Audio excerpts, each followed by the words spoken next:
कब तक सोएगा?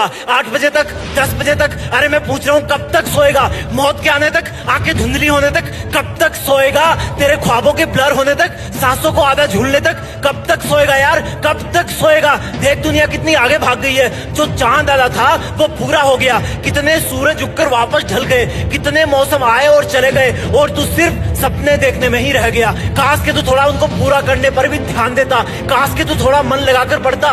बातें तो सभी करते हैं कि अगर तुम्हारे पास आखिरी का एक दिन होता तो क्या करते, लेकिन ऐसा सच में करके देखो। सोचो कि हर दिन तुम्हारी जिंदगी का आखिरी दिन है, और अगर वो आखिरी दिन है तो तुम उस काम को करोगे जो तुम्हें अंदर से सच्चा वाला सेटिस्फेक्शन देता है। और एक स्टूडेंट के लिए सबसे सेटिस्फाइंग काम है स्टडी करना। याद करो जब तुम किसी दिन अच्छी पढ़ाई करते हो तो कितना सेटिस्फेक्शन मिलता है। याद करो जब तुम किसी क्वेश्चन को सोल्व करते हो तो कितना सेटिस्फेक्शन मिलता है। लेकिन अगर ये तुम्हारा सच्चा वाला सेटिस्फेक्शन है और सिर्फ तुम्हारी मेहनत करने से तुम्हें मिलता है, तो फिर कभी कभी क्यों, हमेशा क्यों नहीं पढ़ सकते तुम हमेशा? क्या तुम इतने पागल हो गए हो कि जिस काम से तुम्हें सच्चा वाला सेटिस्फेक्शन मिलता है उसको छोड़ दोगे और इग्नोर करोगे?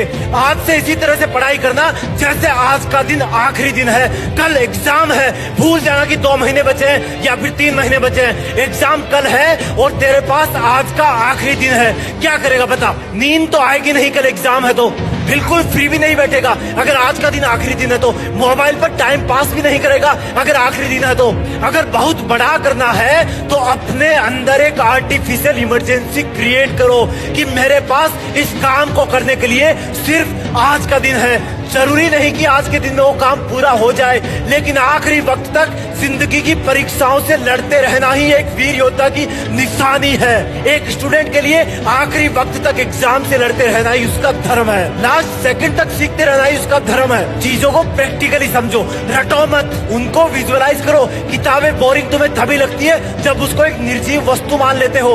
उसकी हर एक लाइन को विजुअलाइज करो, हर लाइन एक छोटा सा सीन बयां करती है। फिर भी याद नहीं हो रहा तो लिख के याद करो, लेकिन करो।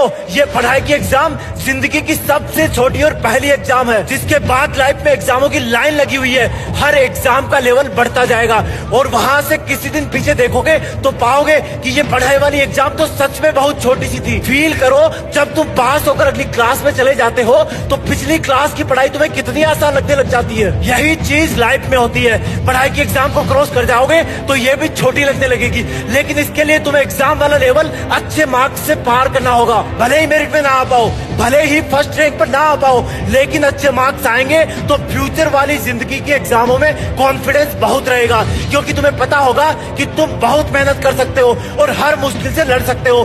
किताबों में होता ही क्या है, हर लाइन शब्दों से मिलकर बनती है, और अगर उन्हीं शब्दों का सीक्वेंस चेंज कर दोगे तो लाइन का मीनिंग बदल जाएगा। इसलिए रटने का काम नहीं चलेगा, तुम्हारा दिमाग उनकी सीक्वेंस भूल जाएगा। अगर याद करना है तो कंसेप्ट क्लियर करो, उनको समझो, और ना समझने में बगावत करता है तुम्हारा दिमाग, जो कि फालतू चीजों को पहले प्रायोरिटी दे देता है, निगेटिव चीजों को पहले प्रायोरिटी दे देता है। जिस दिन तुम्हारी दोस्ती किसी किताब से हो जाएगी तब उस किताब में पूरा पढ़ लेने पर तुम इमोशनल हो जाओगे, जैसे कि कोई फ्रेंड तुमसे दूर चला गया हो और फिर तुम उसके वापस पन्ने पलटोगे, उसमें तुम वापस खोना चाहोगे। जिंदगी में आगे जाकर ये पढ़ाई वाला वक्त तुम्हें बहुत याद आएगा, और सच बता रहा हूँ तुम तब सोचोगे कि शायद थोड़ा और ज्ञान हासिल कर लेता तो आज मैं अपने सपनों के ब्रांड वाली कार रखता। लेकिन तब सोचने से कुछ नहीं होगा, अगर होगा तो सिर्फ और सिर्फ अभी करने से होगा।